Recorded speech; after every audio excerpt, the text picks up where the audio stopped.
Welcome back to the Driveway Beers podcast with Mike and Alex. As always, we appreciate you listening. Please rate us on all the podcast platforms. Like, subscribe, comment, share wherever else you're listening, and enjoy the show. All right, welcome back to another show. We appreciate you coming back as always. Please like, subscribe, comment, and share wherever you're listening to this show. We really do appreciate that you do listen. Please share with a friend. Let them know that you enjoy it. Maybe it's something they would enjoy. I want to thank Adam Chubbuck with Douglas Realty in Pasadena, Maryland.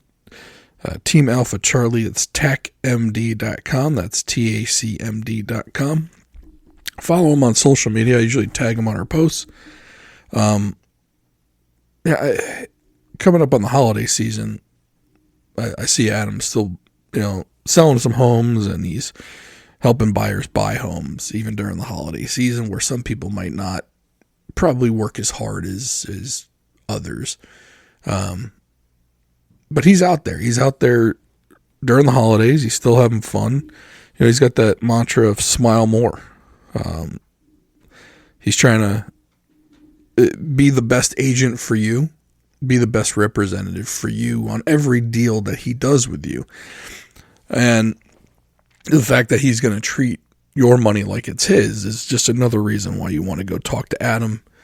Even if you're shopping around for an agent, at least give him a call, give him a shot to explain why he's the better choice than others.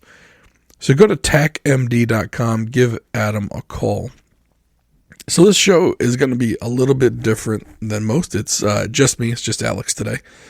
Mike has been battling a cold for the most part, where he's coughing all the time. So when you're doing an audio show, coughing throughout the show probably isn't the best idea. So he's going to come on. He'll be back for the next shows. This isn't like he's not going to do the show. He's just sick. It happens. We needed a show to put out for Tuesday, so it's me. You got me alone. It's going to be a little bit of a hodgepodge of a show too. There's going to be a couple topics. I'm going to kind of recap or go back to an old topic about something that happened over the summer with me personally, which it probably isn't an isolated incident to just me. I know other parents have gone through this as far as like their kids' sports. So we're going to just revisit something. I'll give everyone an update on kind of what happened, if there were any changes to what happened, how I feel or not. There were there's also some drones over New Jersey, apparently, and other parts of the country that everyone's kind of either freaking out about or not freaking out about, depending on what your thoughts are on. Is it the Russians? Is it the Chinese? Is it our own government? Is it just someone playing with a drone? Who knows? We're going to talk about that for a minute. Then we're going to talk about, because this episode's going to go out probably tomorrow on the 17th. We'll just kind of talk about where the show's going in general. And I got some thank yous and some other stuff that we're going to do. So sit tight. If you haven't hit subscribe or like on the show, please go ahead, do it right now. That's our unofficial contract with you. We give you a whole bunch of show every week for free, and all you have to do is click the like and subscribe button. That's the currency here. All right, so the travel softball situation. For those of you that don't remember, I was coaching a summer softball team with another individual, and then this other individual, while we're coaching this team, went and started his own team elsewhere. Didn't invite my kid, though. Of all the kids, invited every single kid on the team except for mine. And of course, I took it a certain way, and I think justifiably so. Wasn't like I was friends with the guy and everything, and so to kind of give everyone the scenario, that's basically what happened. And then there were people that we thought we were friends with that went and to play for him, thinking it was going to be a better situation. And yeah, in my opinion, they basically condoned what he did to my kid. Now, again, in my viewpoint of this is my viewpoint. It's my own opinion. It's just an opinion. But I feel like I'm very validated in the opinion, and I'll kind of run down why. Like if the guy had anything against me, He could have done whatever he wanted to me. Could have told me off. Could have told me to go pound sand. Could have told me whatever. He could have done whatever to me. But to basically only exclude my kid from what he was doing, I thought was a very, I don't want immature is not the right word, but to me, he wasn't manning up, right? You don't do that to a kid. You're a 40-something-year-old man. You don't do that to a 12-year-old girl just because you got your feelings hurt. You don't do that. I wouldn't even imagine doing that. So I can't imagine not only thinking it, but doing it. And of course, it was driven by another lady that he also went and started this team with. Now, and then we've got people that we thought we were friends with that, they're going over there thinking, oh, this is going to be different. It's going to be better. And they went over and did it. And in my viewpoint, they basically condoned what he did. And of course, there were actions and other things too that it furthered that thought. And so now I think very low of them. I don't think they're very good people. It was funny. I ended up talking to one of them, and at the end of the conversation, he goes, "Well, then I guess I'm just a shitty person."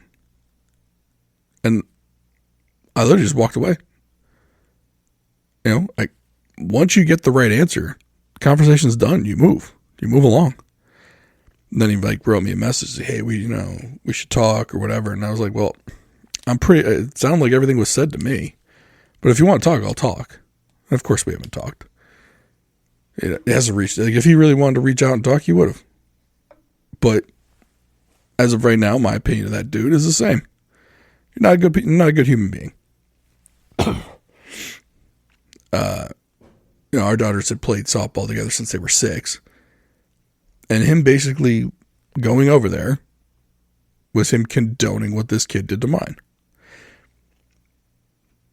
It's almost, to me, like there's no difference. And then, of course, there was another. And my daughter and his daughter are really good friends, still are. But, of course, they don't know what happened. We told my daughter a different story, and the other girl doesn't even know that my daughter wasn't invited. So they don't know. They just think that it was a parent's decision not to have us play with them. But of course the parents know. And they'd be like, oh, we feel so bad. It shouldn't happen this way.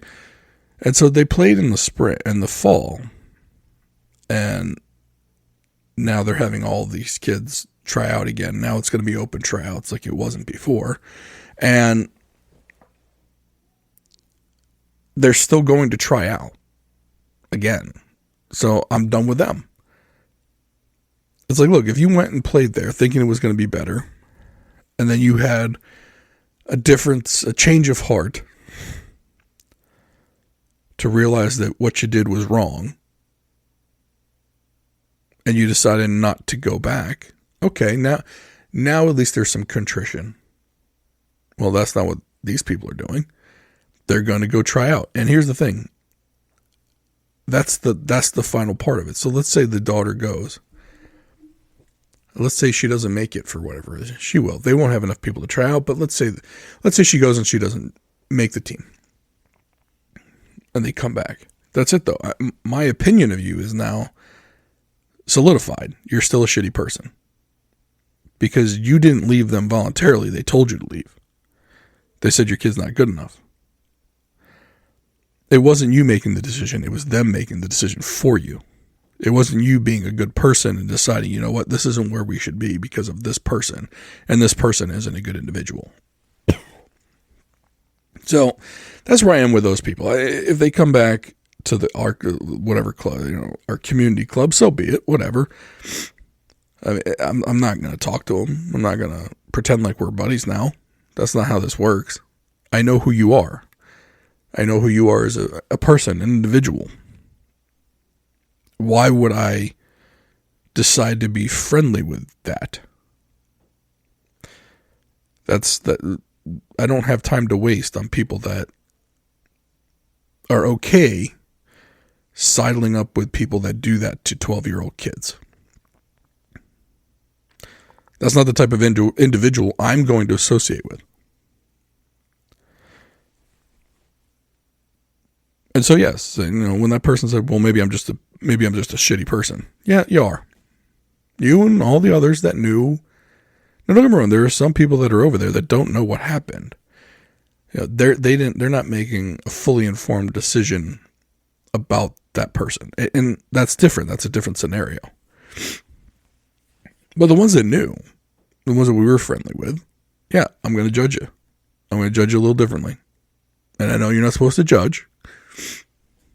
But in this scenario, I will. Now, normally, I usually do not judge. I don't judge anybody by anything.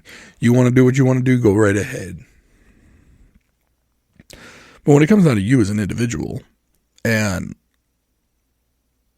your inner compass, so to say, yeah, I'm judging you. Especially when it comes to kids. You don't fuck with kids.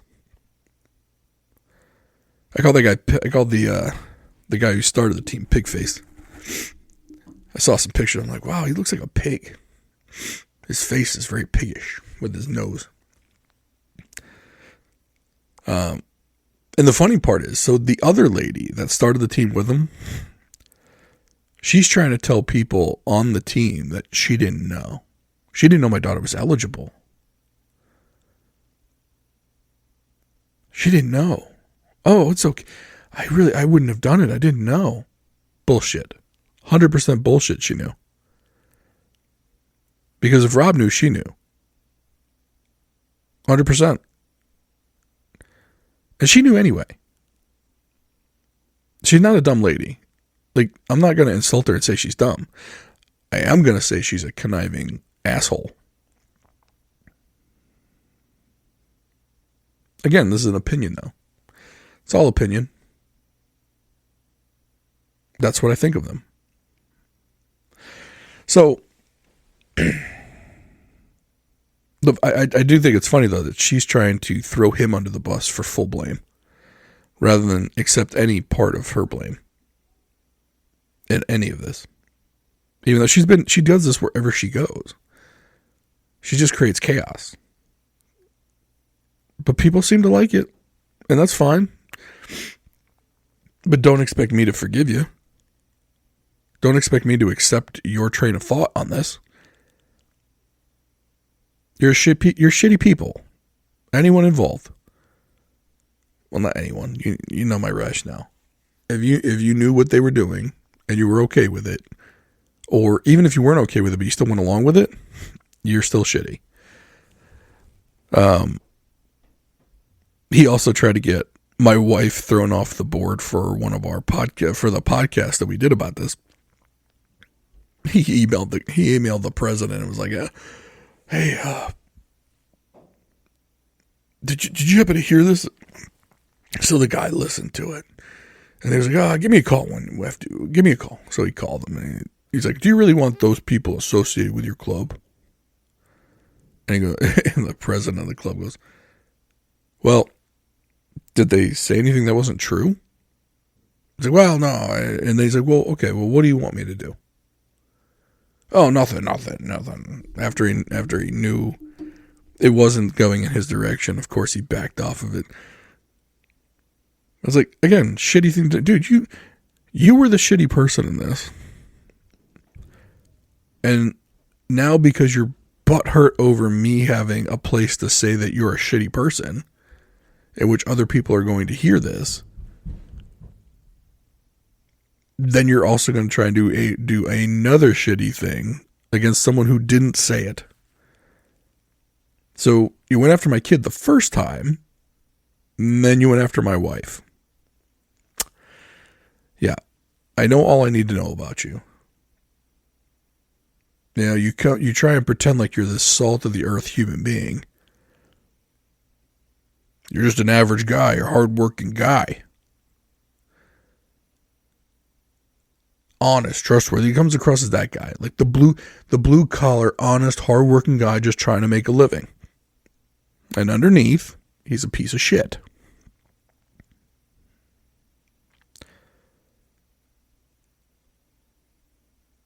He'd rather go after a 12-year-old girl or try and get my wife thrown off of the club he just left. Like, why do you even give a shit? You left the club, buddy. Why do you care who's on their board? Because you still think you got friends over here? Because the other funny part is, it turns out it wasn't just my kid he fucked over. Other people felt the same way. Other people who he had coached with, he had coached their kids, knew them personally, or decided to call them late in the game.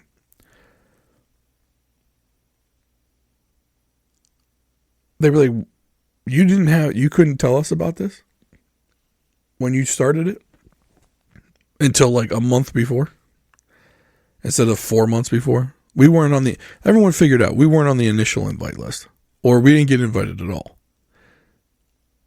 And again, this guy comes across as everybody's friend. He's everybody's everyman. Super likable. Again, I've said this guy could sell ketchup popsicles to women in white gloves. He's that guy to take a line out of Tommy Boy. So there were a lot of people that felt a certain way, and then there were people that he wasn't exactly truthful with. Like when he was asking for email lists, he was saying he was asking for email lists of girls on other teams, but he was saying that I was looking for him for our summer team when he was looking for him for his own. And people didn't realize I didn't know that he was even asking. So there's that part. So they felt kind of backstabbed a bit too. They also didn't like the fact that he was gutting an entire division or two from a club that they're trying to be a part of. Now again, these aren't these are community ball families. These aren't travel ball families, but they want a place for their kid to play in community ball for now. And again, I have nothing against travel ball either. I mean, that's a whole other topic. We make fun of it a little bit, but I don't really care. I don't think there's anything other than the money aspect. Travel ball has its place where kids want to go and get better because they want, there definitely becomes a divide in the talent level. And that's across all sports. So I have no problem with him going to start his own team. I have no problem with him or with anybody going to a different organization to play. It's a matter of how it happened and the type of person he showed himself to be. Like if he would do this to a friend, imagine what he would do to someone he barely even knows. And not that we were tight, but live in the same neighborhood, did some things outside of softball together, friendly, see each other, text once in a while, that kind of friend, not like tight, but friendly acquaintances. Had a connection through softball, right? Well, if he'd do that to you or to me, imagine what he would do to you. Barely even knows you. So, different, I've found other people felt a certain way about it. So they go and they play, and I feel bad for every single girl on that team because he can't coach softball. He doesn't know how to coach technical stuff. Like he can't tell you if you don't throw a ball correctly. He can't teach you how to throw a ball. If you don't hit properly, he can't teach you the proper hitting mechanics. He's not that kind of guy. He's a rah kind of guy, and he hasn't surrounded himself with technical people that can teach this stuff. The one guy he's got with him is the other lady's husband, and none of the kids like him. He's a strange kind of dude, and they just don't like him. That guy's trying to recruit only girls from our club to start a younger age group within their own new thing. But we found out. The funny thing is, they think they're slick. They think they're going to do it under the radar. Well, everyone in this town talks. This isn't a huge town. Everyone knows what's up.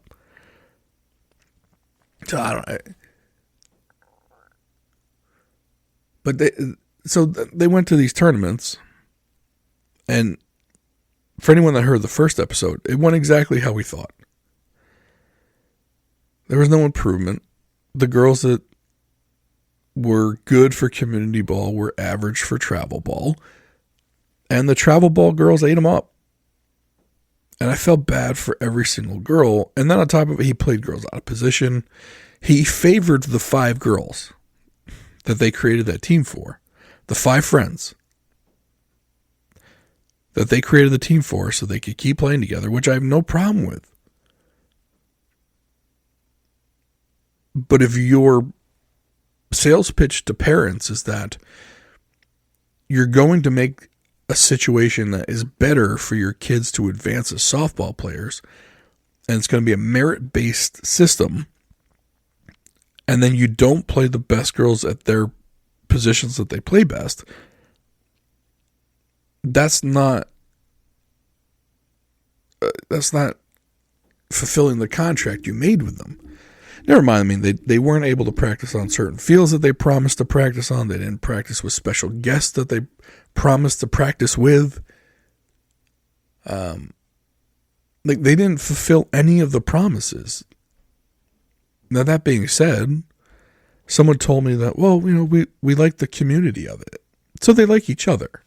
Okay. Shitty people liking shitty people. Nothing wrong with that. I get it.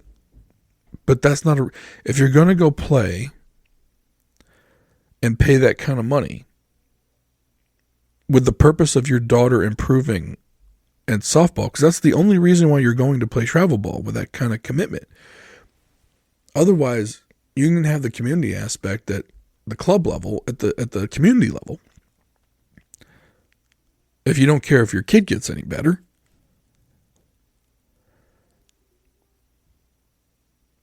But they didn't get any better. He couldn't teach the girls how to hit. He bunted when he was down 14-0. They got mercy ruled in almost every game by the 3rd inning. Girls that should have been playing certain positions weren't playing those positions because one of the special 5 played that position. At one point, he had 3 catchers, 3 of his better catchers playing the outfield, and played one of the special 5 at catcher. And of course, it didn't go well. But not only does it, it hurt the girl who was catching. What does it say to the girls in the outfield? You're not one of our 5. You're not one of our specials. So guess what? We're going to take your money. We're going to put you in the outfield. And that's that. But these parents, they're blinded by their love for this human being that they'll just take it. They'll take that punch on the chin at the detriment of their own kid, at least in softball. And that's it. So, where am I personally in all this? Yeah, I have a hard time with it still. I'm still very mad. I'm very angry. I think my wife has kind of let her anger subside a little bit. Not toward that person or a couple of the other people. She's still very mad. She's not as black and white, though. She still will chat or talk with them if they come up. But she won't be super friendly anymore. Me, I just turn and walk away. Because I won't have anything nice to say. And it's either I'm going to start an argument or just walk away. So I walk away because nobody else needs to hear this shit. Right?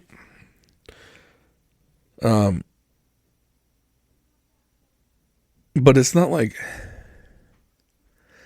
I haven't gotten to the forgive and forget stage. Now, luckily, as time goes on, I tend to think about it less often, right?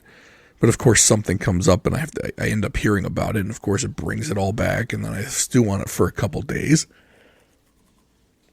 and then I don't think about it for another week or two. Whereas before, it was every day thinking about it. I don't see me ever forgiving or forgetting any of them for this. And yes, I do live around the corner from these people. I live right around the corner. And at some point, I'm sure all the kids will go to the same high school. And I don't care. I don't care. And eventually, I'll tell my daughter what happened. But for now, she's going through enough. I don't need to put this on her too. So that's where that is. They're all still shitty. They did nothing for the girls. They're going to make them all try out again, which I thought was surprising because it's not like they're going to get a whole bunch of interest. When travel ball parents, they do this thing called it's either game changer stalking or whatever, but basically they're going to look at the team's record and they can see the scores of the games they played. And I don't see many of them.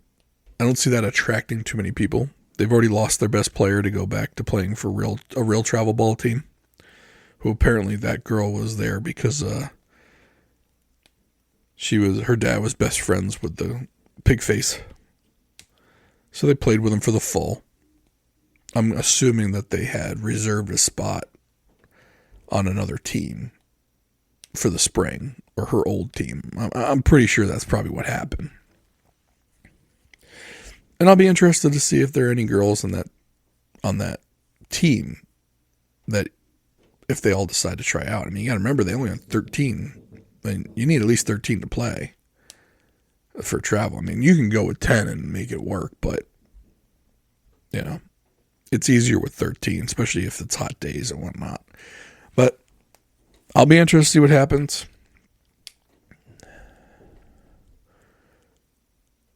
I know it will never work out. I know he can't coach the kids. He'll rah them up, make them feel good about themselves, but they won't get better. I mean, some might get better because they go to private coaching, which, if you're going to pay that kind of money, wouldn't you expect that money to replace the private coach money? Why should you still be going to a private coach if you're playing for a team that has better coaching? The team with better coaching should be able to teach your kids these basic things. But they don't. They don't. I don't know. I feel horrible for the girls. Especially the older girls. There was the other team, the 14 team. I don't think they had a game within 15 runs. That's how bad it was. Because they couldn't coach them. Could not coach them. I don't understand what about that was better than where you were. But that's where I'm going to end on that. Now,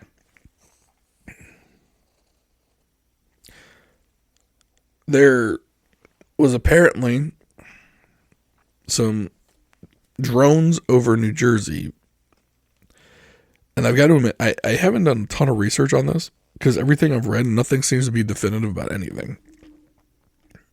All I know is that there are drones over New Jersey, and I guess they're over some other parts of the East Coast, Mid-Atlantic area.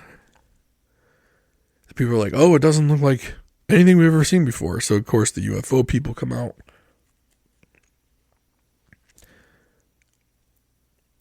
And now it's, of course, well, there was some missing radiological equipment. And that's what they're searching for. And, of course, nobody knows who these drones belong to. So, of course, if you don't put it out there, the conspiracy theories are going to come out. And they're out in full force. So are they from China, like the balloon? Are they from Russia? Did Russians send them over? Are they attack drones? Are they aliens? Or are they the U.S. government? Are they the feds? If they're the feds, what are they looking for? And why haven't they said anything? So, all right. If I'm piecing some things together, if there is some missing radiological equipment, these drones do have the ability to detect. They have chemical, radiological, nuclear, and biological agent detection systems on them. They also have FLIR systems on them, which is forward-looking infrared radar,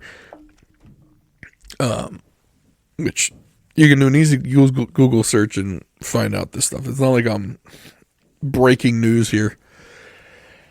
And pardon me, they can be attached to almost anything. These devices, these detection devices, they can be attached to a boat, drone, plane, top of your house. They can be put on a phone, goggles. It doesn't matter. They're all over the place. And apparently they're searching for, and I guess the Eastern Seaboard is kind of in the area of where this equipment was taken from. Or I wouldn't say taken, it's just not accounted for at the moment. And so that's possibly what they're looking for. Now, if that's it, though, let's say that's what it is. I know there's like a tendency for the government not to disclose information, right? You don't want to cause panic within the general public. It's information they can't process, and it's too much, and you cause widespread panic, and you don't want to put it out there. But this is, look, that was a strategy for olden times, before the internet. Now you've got the internet. Would you rather have the definitive answer out there? Or would you rather have 30 conspiracy theories, of which some of them are going to cause panic anyway? So why not go out there, do a press conference, say, hey, we're looking for some stuff. Don't be a hero. Don't go and try and find it. We got better equipment than you can even think of to try and find this stuff, and we will find it. So don't be a hero and go in the woods or go out here, go anywhere and try and find it. Don't be that guy. Now, will you have people that are that guy? Of course you will. But that guy's already out there. He's already checking out one of the conspiracy theories. I'm going to blow my nose for a minute.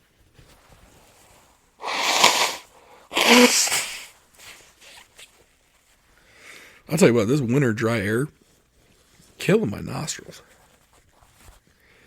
I am blowing my nose like crazy. And I don't have a cold. I feel perfectly fine. But this dry air, causes an issue in my sinuses. My sinuses get really, really inflamed, cause a little bit of drainage. Tell you what, I've had it forever though. My sinuses are awful. I usually get sinus infections a lot. And now I use that fluticasone spray. I forgot what the brand name is, but I get it from Costco. They get to the 5 vials for like $15. By the way, if you need like allergy meds like Zyrtec or Claritin or any of that stuff, or you take like fluticasone spray, get yourself a Costco membership. And you know we're Costco fans on this show. I wish we were sponsored by Costco. I'd still pay the $115 for the membership, or $110. I forgot which one I pay. We do the executive membership because we shop there so often that I think we pay $110 for the membership, for the executive membership. And we got a check back last year for like $175. So our 2% back pays for our membership every year. So why not? But a 365 pill bottle of Zyrtec, generic, right? Cetirizine, is like $18 for a year's supply of it, right? That's crazy. You go to the store, a 30-day supply is like $20. Same with like Claritin and the fluticasone spray. Forget it, man. I think they wanted like $25 for like one spray bottle, and I think it was like 20 sprays in it. The Costco bottles are bigger. You get 5 of them, and I think it's like $15-$16. And the bottles are bigger. So I think you get like almost 2 months if you do 2 sprays in each nostril. I think you get, I want to say you're getting 120 sprays. So, not that again, this is not an advertisement for Costco, but it's just another way Costco can save you a ton of money. I might have to end up going up there and getting a TV because I have a TV that just busted on me. It's like making weird noises and stuff now. Now, don't get me wrong, the TV's like 15 years old. So, it lived a good life. TV shopping sucks, though. too many choices. Like, I don't know what's good, what's not good. And of course, I go on the reviews and I see like 10,000 different reviews. One person says great, one person says sucks. Yeah. But anyway, back to the drones. I guess my thing with the government is you are in a different age now. The information age, the internet age, the peer-to-peer communication age. You don't have the bubble anymore where you can just put something out on the media outlets like ABC, NBC, CBS, Fox, MSNBC, CNN, CNBC, whoever. You can't just put out the narrative there because half the country is going to believe that they're lying now. Before it was like 25%. Now it's 50%. 50% don't believe a thing that they say. And they're going to go get their information from somewhere else. You're at the point now where you kind of have to come to a new level of honesty with the American public, or they're going to get their information from somewhere else. And that's where, they always talk about how they have an issue with misinformation, disinformation. Well, and the counter argument to that is, the government's the main proprietor of misinformation, disinformation, right? The thing is now is there's so many places to get information about even something like this, where if you really want to foster a relationship with the public of trust, you're gonna have to bend on your media narratives, where you're gonna have to throw some truths out there once in a while, even if they seem far-fetched. Like, if they came out with this, I mean, look, everyone knows these drones are out there. There's pictures. People see them. Like, people go outside, they look up, they see these things, right? The deception is over. You can't say they don't exist because people are back to, I'm seeing them with my own eyes and they're right there. And of course, everyone's got a camera and they're taking pictures of it, and now they're sharing it peer-to-peer. Whether they're on Twitter, Facebook, doesn't matter. Instagram, the pictures are out there. These things exist. Okay, now what are they doing? You got to be honest with people. Yeah, if it's a private company, say it's a private company. Everyone sees like those new pictures of the drones where they're doing these amazing laser light shows or drone shows, which I honestly, don't get me wrong, like, you need like a couple thousand drones to do these shows, but I got to be honest with you, they're pretty amazing. I think these drone shows are going to make fireworks go the way of the dodo bird. Just in like, because everyone goes like, okay, look, you go, you see some fireworks explode. You've seen pretty much all the designs they have for the firework explosion. Yeah, you've seen the greens, the blues, you see the pop ones, you see the big boomers, you see the small ones, the ones that bounce around. You've seen those. Everyone's seen those. These drone shows are new. And they're really cool. And you can make these drones do whatever you want. So you can pretty much create. You basically just have this light bright in the sky. And for all of you that weren't born, that weren't 80s kids, don't know what light bright is. You basically create anything with lights on a light bright. Any design you wanted to. And it would look really cool. And this is moving. And it's a show up in the sky. And it's only limited by the imagination of the person that programs it. And it's so cool. I really think it's going to be one of the coolest things to come from drones in general. And then in the next 3 to 5 years. I mean, shoot, I think in the next 2-3 years, you're going to see some pretty cool stuff. But the drones that do this stuff are really expensive. So only a certain number of companies are going to be able to do it. But, I think once some of these become, like, if I was Disney right now, I'd be investing in one of these drone shows. 100%.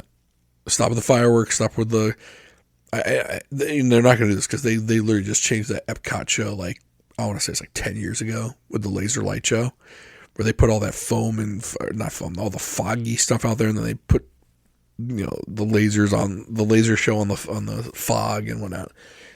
So they have a ton of money. But maybe if they put some money and did it over the Magic Kingdom rather than just fireworks, they could do it high in the sky so that all of the Disney hotels, like if you're at a Disney hotel or on property anywhere and you looked up in the sky, that you would see this. Now, I don't know if they could fly that high because of the FAA and whatnot, but could you imagine that?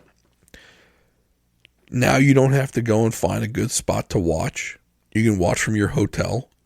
Go on the courtyard of your hotel, or you look out of your window in your hotel and you're watching the show. You can even make the show go from resort to resort. I think Disney needs to hire me. That'd be amazing. Because right now Disney's hurting. Their movies aren't doing well. The parks are even more expensive than they were. They just raised prices. I mean, shoot, man, we took our family on a Disney vacation. Now, granted, we did it was a 2-bedroom condo at Disney Springs. So it was a little bit more expensive. But we had a lot of people to put in, right?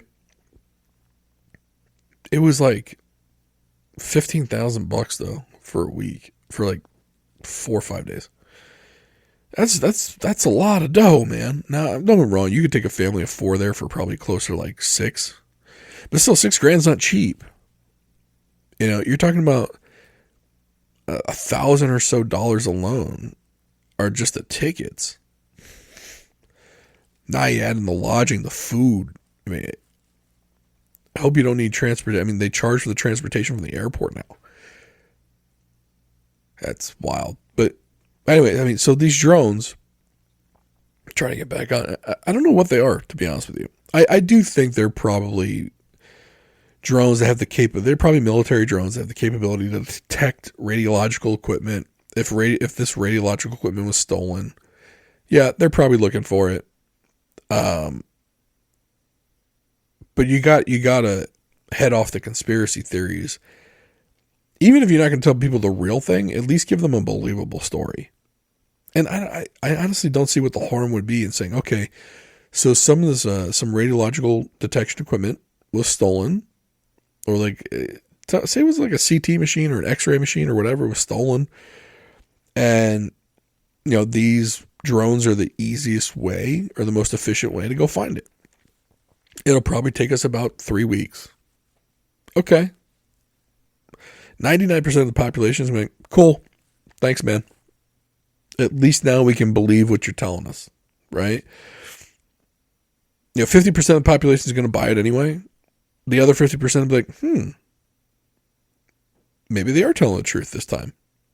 And they're going to be like, and maybe they'll listen to you the next time too. But I guess we'll find out. I really don't know. So I'm guessing. I mean, you could call this a conspiracy theory at this point, right? I'm just trying to think of the most logical reason. But anyway, want to let you guys know. Okay, so what's going on with the show moving forward? I know we've had some episodes where Mike hasn't been around. We've had some episodes where Jeremy Kahn from 105.7 The Fan has sat in with us. So what exactly is going on? So Jeremy is a buddy, a gambling buddy of mine. Known him for a few years through gambling picks. It's like when I tell you guys to go and check out Jeremy's site for gambling, I also get gambling picks from Jeremy. So I'm promoting a product that I use. But he's also genuinely a very nice guy. And we've said this in the past, when Jeremy had the issues with his website and his old business partner, Jeremy had connected me with the old business partner to try and help them get some things set up. I didn't like working with the business partner. I let Jeremy know that. Jeremy said, no problem. I get it. He's hard to work with. And then literally 2-3 months after that text message, the guy screwed over Jeremy too. And so that's when I was like, And again, I had spoken to Jeremy for a few years before that for just gambling alone, right? A couple hi hellos, how are you? Enough to say hello, but not enough to be like, oh yeah, we're buddies. No, it wasn't like that. Well, from this, after I had heard the story that the guy had screwed him over, and I told him, I said, hey, look, man, I gave him all the information I had about what you wanted set up. I was like, look, I'll be more than happy to do that for you for free. Like I said, he's a super nice guy. Like, what you hear on the radio is the guy. I promise you that. And for a guy that is a local celebrity, that's pretty damn cool. That they're that same person that you've gotten to know through the radio. They're that same person in real life. It's just really neat. And he's genuinely that super nice and giving individual. And I'm not trying to say this, I'm not trying to blow him under the table, you know what I mean? I'm just telling you, look, everyone wants to know, what's he like in real life? That's exactly what he's like in real life. I promise you. And so from time to time, because I help him, he comes out here and helps us. And basically, like if Mike can't be here, he'll come. Just so I'm not doing what I'm doing now and just talking to the microphone to myself. He'll come and he'll have the conversation with me. Or he'll come with Mike here and we'll do a 3-person show. He's literally, he's helping us out. That I think it helps. Not that podcasting is all that different from what he does on the morning shows on 105.7, but it is a little bit different. The connections, I think, on a podcast are a little bit more personal with the audience. Not that you can't create personal connections via a radio show, but I think people see you more as a celebrity when you're on a radio show versus a podcast where, I've talked to people personally that listen to this show, and I feel like these people would be friends with me in real life, right? So if you're like, okay. So our buddy Ty, who lives down the road, he's been on the show. He has a buddy named Ryan who lives in Michigan. I've met Ryan from Michigan. I've met him. He sent us a couple bottles of bourbon, which we're going to try a couple in the next couple weeks. He's come down and played golf with us. He's been at Oktoberfest with us. That's a personal connection for me, right? And for Mike as well. So I think part of doing this is helps Jeremy get a little bit more acclimated to like how podcasting works versus radio show. I mean, one, for his radio show, he's there, 6 a.m. every morning. For the podcast thing, Mike and I we have to mix up when we record for when we're available because it's not our full-time job. It's not a job for us at all. This is fun for us. Now, do we have a sponsor? Sure we do. Adam Chubbuck with TechMD.com. Yes, we have a sponsor. And to be honest, Adam has become a friend through the personal relationship. We are going to be looking for more sponsors moving forward in 2025. As the listener base has grown, we feel we offer a good place for businesses to advertise nationally as well as locally. So if you're interested, shoot us an email, contact@drivewaybeerspodcast.com, or reach out on any of the socials at Twitter, Instagram, Facebook, wherever. Send us a message. We respond to everything. If you send us a message, we do respond. As long as you're human and not a robot who's trying to sell us SEO marketing. We get so many sales pitches about SEO marketing because our SEO, search engine optimization, sucks. Our website is god awful. We don't post nearly enough on social media to even rank anywhere. So we don't get, it's funny, like people are like, oh, your show, you only got 200 followers on Twitter. No one's listening to your show. People, it's because we don't post on social media. No one listens to our show on social media. But people do listen. We have the numbers for that. So that's interesting. But no, so that's like the dynamic here. Mike and I are There's nothing. There's no disharmony here. Like literally this week, he was just sick. Like the other time when he wasn't here, I think he was in North Carolina. Like it wasn't like I was like, screw you, Mike. Nah. Or he was like, I hate you, Alex. No, it was nothing like that. It just didn't match up, and we had to record an episode for that week, and I was just like, screw it, man. I'm just going to jump on and do it. Let's put something out for Tuesday like this. Like I had some things I wanted to say. I knew Mike wouldn't really want to be here for this, the softball stuff. So I knew this was like a good opportunity for me to get that stuff off my chest. But no, he's literally coming here tomorrow to record the next week's show. And the funny part, we even talked about is some of the best conversations we have are after we turn off the mics. And we always thought about, would people want, if they had to pay let's say they had to pay like another $1 or $2 a month, would they pay for the private conversations that we have? Like if we just left the mics running, would you guys want to hear those conversations? Less filtered, less topic oriented, just kind of bullshitting and letting it go. Not that we don't do that anyway, but we try to stay on some kind of a topic here. I wondered if people would want to listen to that. Again, let us know. Like multiple ways to contact us to let us know.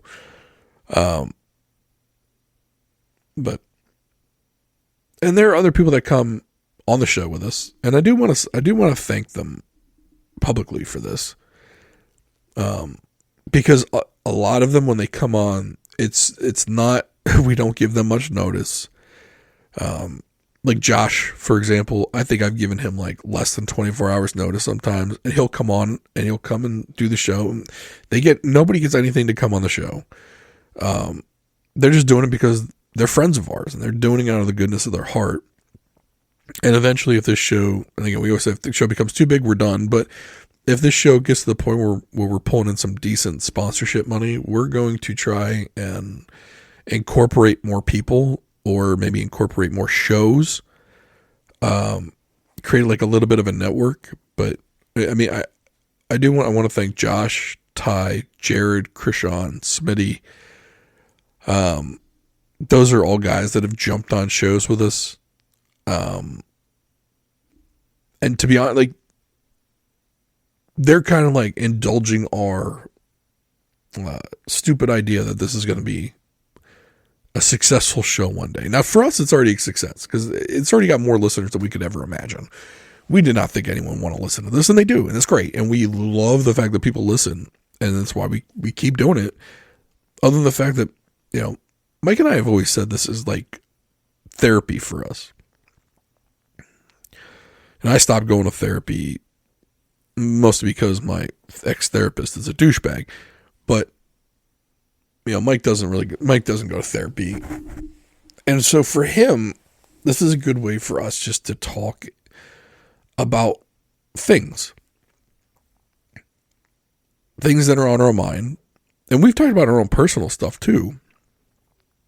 And we'll probably get more into that in 2025 with personal stuff. Now, we try not to get too personal because other people don't want their rolling our personal issues out there. Like the softball people, screw them. I don't care. But like, if we're having issues with spouses or kids or whatever, we don't really want to throw all of that out there because, then they're people that they know listen and say, hey, I heard this about this. You guys are, and they don't want that.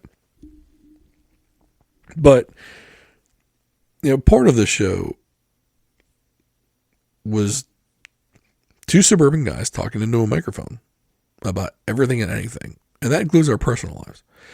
And we'll get into some of that too. Because it's relatable. And because it's good for us to get it off our chests.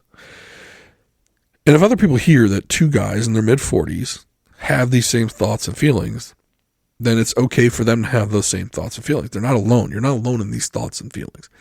And I'm not trying to be all, feelings. No, but look, even the hardest guy that's rough around the edges, sometimes it can when things pile up, it can be a little bit much. And it's good to hear that other people are going through the same shit. It doesn't help you get through it. You still got to power through. You still got to make sure you get through your shit. But it's nice to know you're not the only person going through some shit or going through that shit. Because someone asked me, like, well, what do you guys talk about on the show? So we talk about everything. And that's shitty for us to get sponsorships. Like if we were a Second Amendment show, we could have 3 sponsors tomorrow. If we were a food show, 3, we got sponsors tomorrow. But because we talk about everything, we don't get a ton of sponsors, which is why I love the fact that Adam sponsors this show. Everybody buys real estate. It doesn't matter what you do, right? So, I mean, hopefully we're worth it. We're worth the money he spends on this show. Because we really do appreciate it. Makes it we're not losing money to doing this show. And he's just a genuinely nice guy. Like if you guys are in the real estate market for any reason, or even if you just want to ask questions about what you might do in the future, I'm telling you, he's the guy to go to. You will not find a more honest individual. He's not going to sell you on shit. Like some of these real estate agents, they're salesmen. They're there to make time is money. They're there to make their dollar. This dude is different. I'm telling you. But yeah, so that's where we're kind of going to go with the show. Maybe get a little bit more personal. Maybe we're going to do some members only stuff. Maybe open up memberships. And see where this thing grows. And if you know of a decent TV to buy that would be under $500, please leave a message below. I need a TV. 65 inches.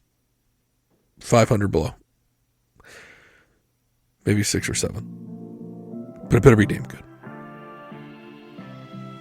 Appreciate you listening to me, guys. Sorry it was a solo episode. Thank you to Adam Chubbuck, techmd.com. Thanks Josh, Ty, Jared, Krishan, Smitty. Thanks to Mike, of course. And Jeremy. Any other guests we've had. Appreciate you guys. Talk to you next week.